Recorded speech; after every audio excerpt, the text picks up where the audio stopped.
It's a new day and a new morning to start a new, fresh, and timely topic. Everyone, this is The Ed Show, your educational learning resource.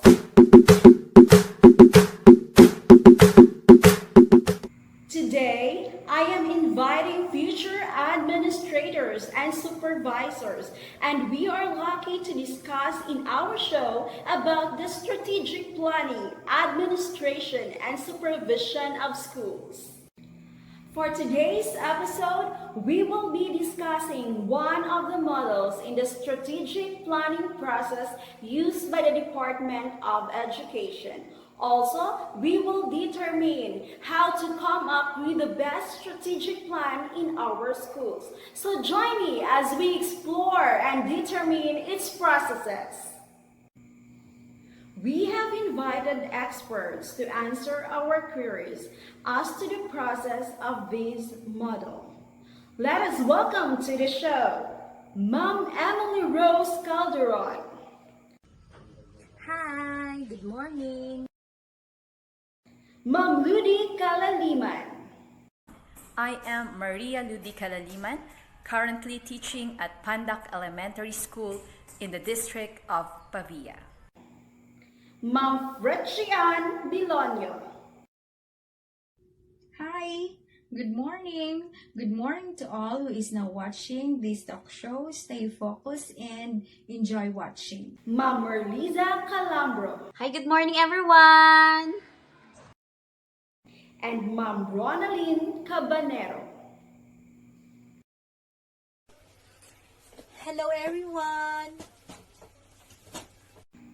Let us listen to their different opinions and ideas. This is Jofani Ayuyon, your host, and this is The Ed Show. Hi, future administrators and supervisors. Yes, welcome to the show. And to start with, guys, strategic planning is viewed as a single process whereby managers at every level of a hierarchy must ultimately agree on a detailed, integrated plan of action for the coming year, starting with a delineation of corporate objectives and concluding with preparation of one or two profit plans. On another viewpoint, strategic planning is seen as zeroing in on decision making, information, and the future. Now, let us listen to our first speaker, Ma'am Emily Rose Calderon, as she talks about collecting, organizing, and analyzing school data. Ma'am, this is my first question. So, who are involved in the school improvement planning? The persons involved in the school improvement plan are the following. First, we have the School Governing Council or the SGC representative who actively participates in the development of the SIP by establishing the priorities and setting goals and strategies for the school improvement. They also initiates the formation of the school planning team. Number two is we have also the school head, wherein the school head provides leadership and guidance in the development of the plan. It clearly explains the SIP planning process to the planning team and helps them understand the rule in the process. The school head also facilitates actual planning workshop. Then, we have also the teachers. They provide needed information relative to the teaching and learning process. They also participate during the development of the SIP, establishing priorities, setting goals, and formulating implementation strategies for the plan. And we have also the parents. They share insights about what their children need to learn and the difficulties they face in the school, their aspirations for the school and their children, present other areas of concern and participate in setting of goals strategies, and priorities of the school.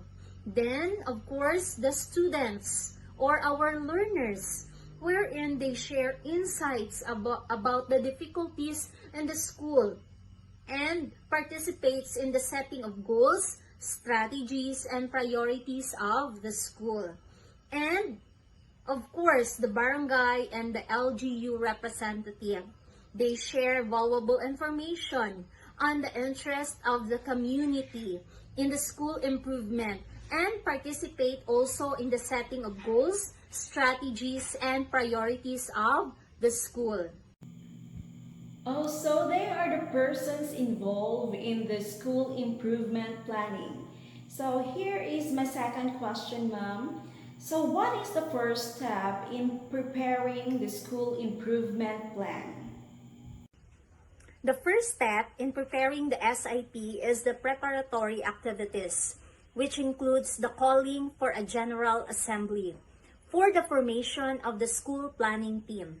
The purpose of this is to present the school profile to the community, to draw insights or inputs from the community for the development of the SIP, and to inform the community about the development of the SIP.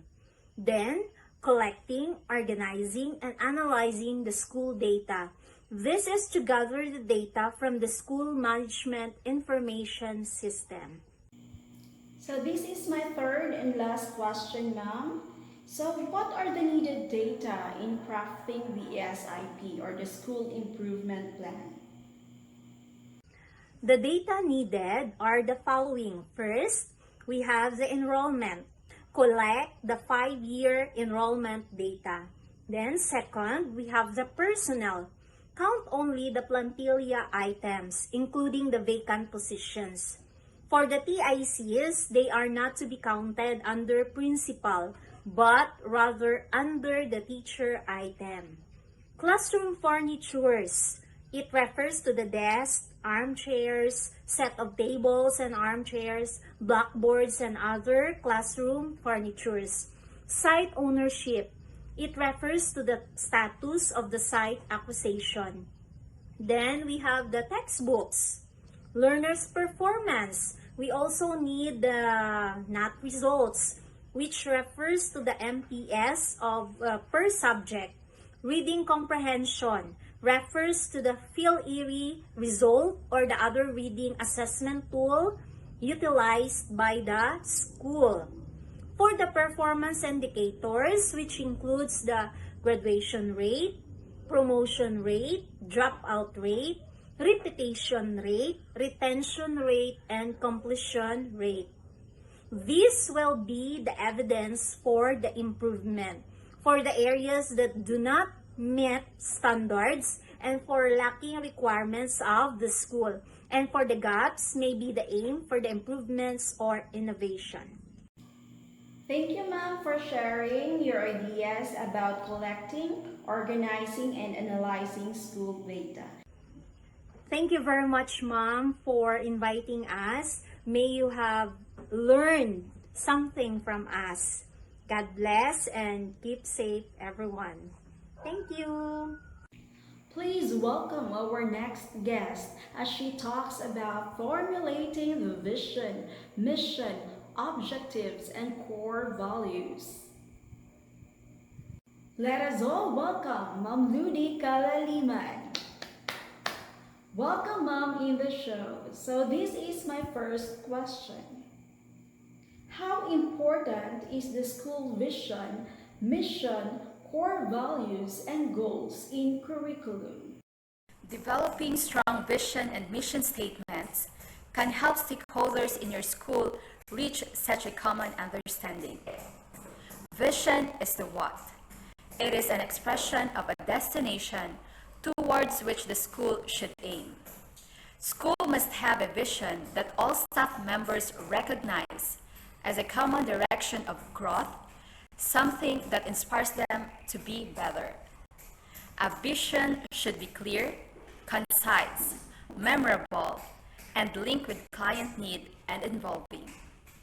The vision will help our school develop systems and rules that guide us in the pursuit of our school mission. A mission statement is something that describes the path the school chooses to take to become what it wants to be, as expressed in its vision statement. A mission statement provides the focus, the map, tells the reason for making the trip or the journey, specifies what is valid, what we as an organization pledge to do. Vision and mission statements provide schools with an essential overview of where they want to go and what they want to be. To realize your school's vision and mission, you must model your school's beliefs, values, and collective commitment while demonstrating enthusiasm for that will come next. Perhaps most important, your vision and mission establish clear expectations and standards for your staff. Yeah, that's true, ma'am. It's really important. So, how about what is needed to consider in developing or determining the school goals and objectives? The SMART format, a widely used method for developing goals in schools. It provides framework for developing goals and action steps to help you focus on what really needs to be done. SMART stands for specific, measurable, attainable, realistic, and time-bound. Let us welcome our third guest, Ma'am Fritchie Ann Bilonio. Let us listen to her as she talks about identifying school development plan. Hello, Ma'am. So this is my question. Tell us about what is a school development plan and objectives, and who is in charge in the crafting of the school development plan. When we say school development plan, it is a strategic plan for improvement. It should bring together in a clear and simple way the school priorities, the main measures it will take to raise standards, the resources dedicated to this, and the key outcomes and targets it intends to achieve. So most likely, it is a roadmap that lays down specific interventions that a school, with the help of the community and other stakeholders, will undertake within a period of 3 consecutive school years. Generally, school leaders, along with the staff and community, create and implement the school development plan within the school. And what is the duration of the school development plan? And what is the purpose of it? The duration of school development plan is that it is prepared for 3 years, but it can be prepared annually for easy tracking. The purpose of the school development plan is to help you to be strategic and to prioritize and identify actions that will ultimately lead to improvements in teaching and learning. So what should an improvement plan looks like, ma'am? And how will you identify your objectives, or what are the elements that you should contain in the objectives of your school development plan? What should an improvement plan look like? The plan should be based around the 4 Ofsted judgment areas, as well as including details about how the school will deliver effective provision for spiritual, moral, social, and cultural development.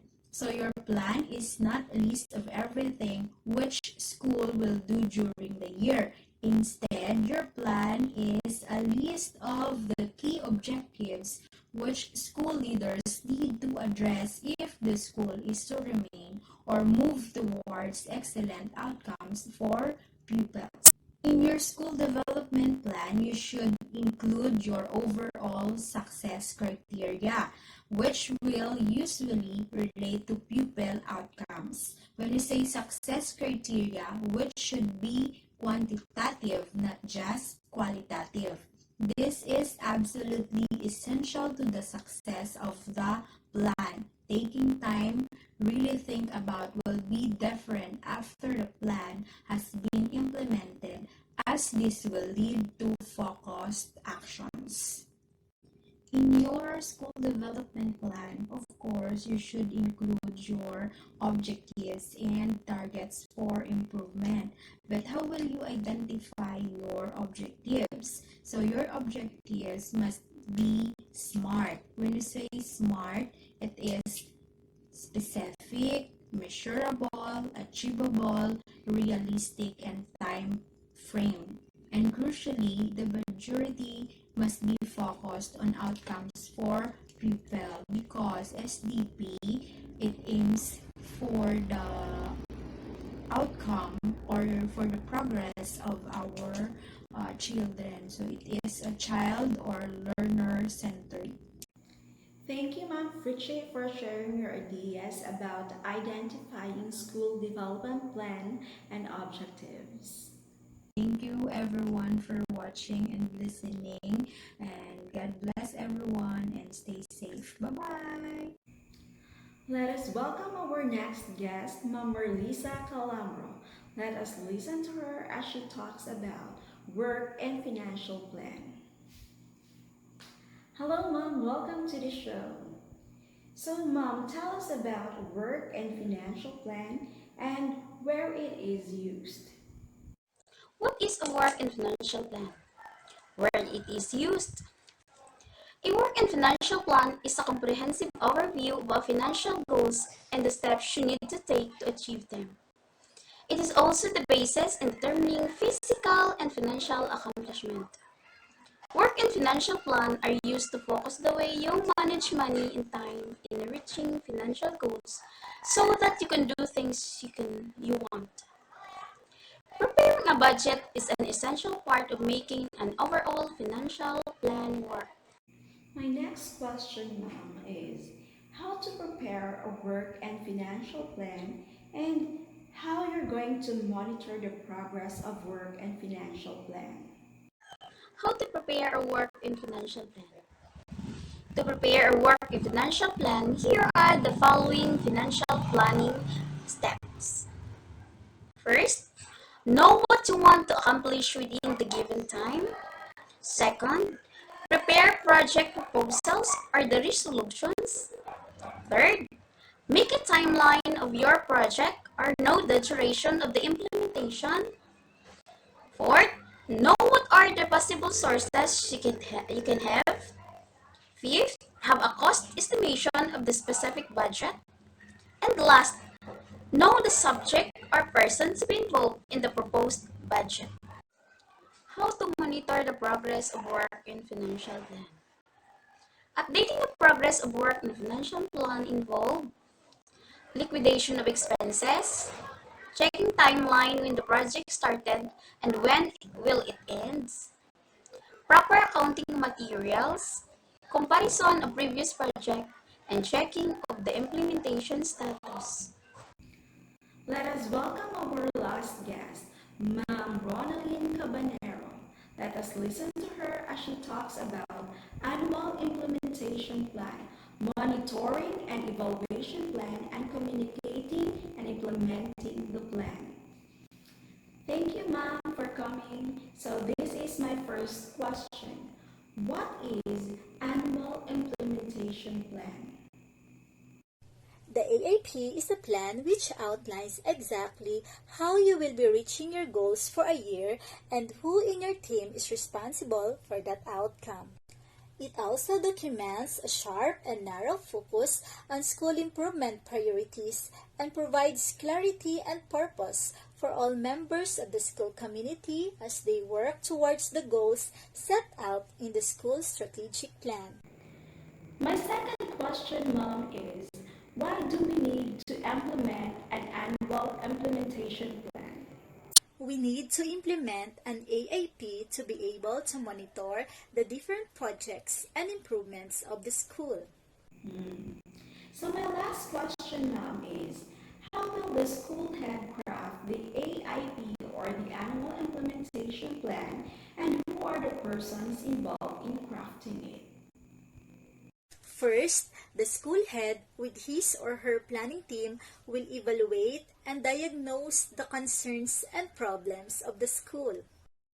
Second, the team should set goals or objectives and prioritize the most essential problem of the school. Third, the team will be able to formulate a plan as to the timetable of each priority projects. And lastly, the team should be able to implement the plan and monitor its progress. Okay, ma'am. So let's go to monitoring and evaluation plan and communicating and implementing the plan. So my first question, ma'am, is what is monitoring and evaluation plan? A monitoring and evaluation plan should be developed by the research team or staff with research experience, with inputs from program staff involved in designing and implementing the program. A monitoring and evaluation plan should be developed at the beginning of the program when the interventions are being designed. This will ensure there is a system in place to monitor the program and evaluate success. My second question, ma'am, is why develop a monitoring and evaluation plan? It is important to develop a monitoring and evaluation plan before beginning any monitoring activities so that there is a clear plan for what questions about the program need to be answered.